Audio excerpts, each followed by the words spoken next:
the works နော် many works ဆိုပါစို့နော်ဒီအလုပ်တွေကိုကျမတို့ကဒီ to နဲ့ပြန်ညွှန်းပြီးထားပါတော့နော်အလုပ်တွေနော်လုပ်ရမယ့်အလုပ်တွေအများကြီးရှိတယ်အဲ့ဒါဆိုရင် to do မဟုတ်ပါဘူး to do မဟုတ်ပါဘူးပါလေ to be done ဘာဖြစ်လို့လဲနော် to do ဆိုရင်အဲ့လုံးမဲ့လူအတွက်ပြောတာအခုဒီ many works ဆိုတဲ့ noun ဟာလုံးမဲ့သူမဟုတ်ဘူးလုံသူကအလုပ်ခံရမှာဒီအလုပ်တွေက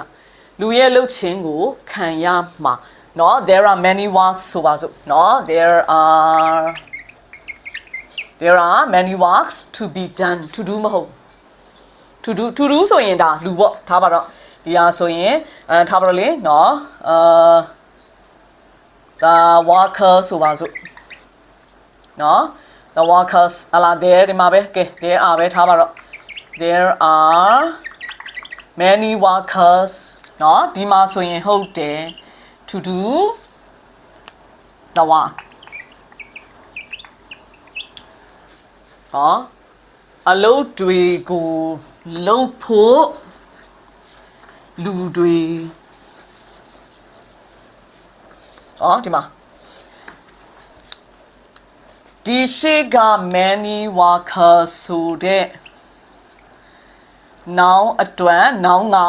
လုံးမှာဒီအလုပ်တွေကိုသူတို့ကလုံးမှာလုံးမဲ့သူတို့ကလုံးမဲ့သူ subject မို့လို့ကျမတို့ active ပေါ့ to နဲ့ active to နဲ့ verb 0ဒီအလုပ်တွေကိုလုပ်ဖို့အလုပ်သမားများစွာ there are ရှိတယ်နော်ဒီ to do ဟာ active ရှေ့က noun ဟာနော်ဒီလုံးမဲ့ subject မို့လို့ဒါ active မို့လို့ to နဲ့ verb 0နော်ဒီအရှိက noun ကြတော့ many works အလုပ်တွေကမလုပ်တတ်ဘူးသူတို့ကအလုပ်ခံရမယ်ပါလေ object noun အလုပ်ခံရမယ် object noun မို့လို့ဒီမှာ passive ဒီမှာ subject မို့လို့ active ပါ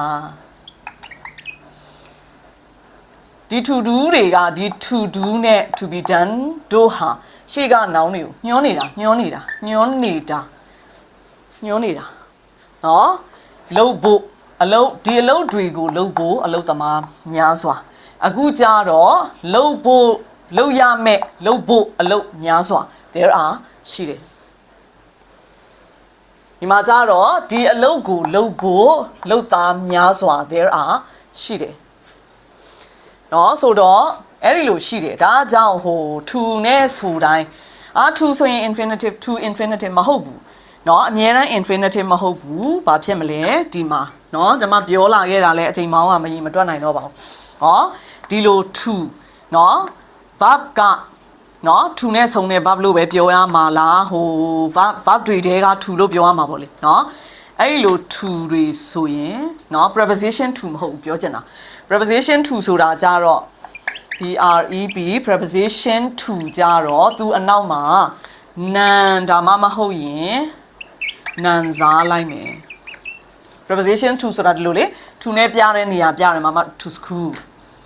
เนาะ to him အဲ့ဒါမျိုးပြောတာပါเนาะ to school to the market เนาะပြီးတော့ to noun စားဆိုရင် to me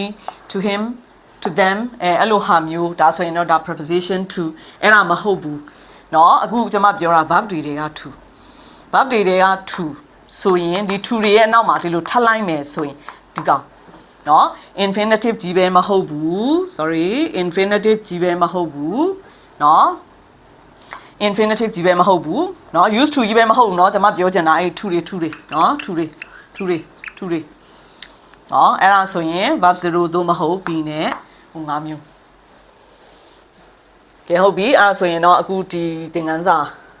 ကပြောချင်တာကတော့ဒီသင်ခန်းစာမှာအခုကျမတို့ဒီသင်ခန်းစာမှာဆိုရင်เนาะဘာဖြစ်သွားသလဲဆိုတော့ဒီ I should do we could do เนาะ she should do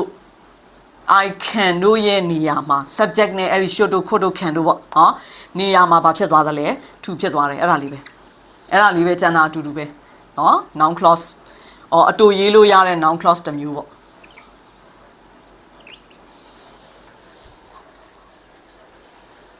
ဟုတ်ပါပြီ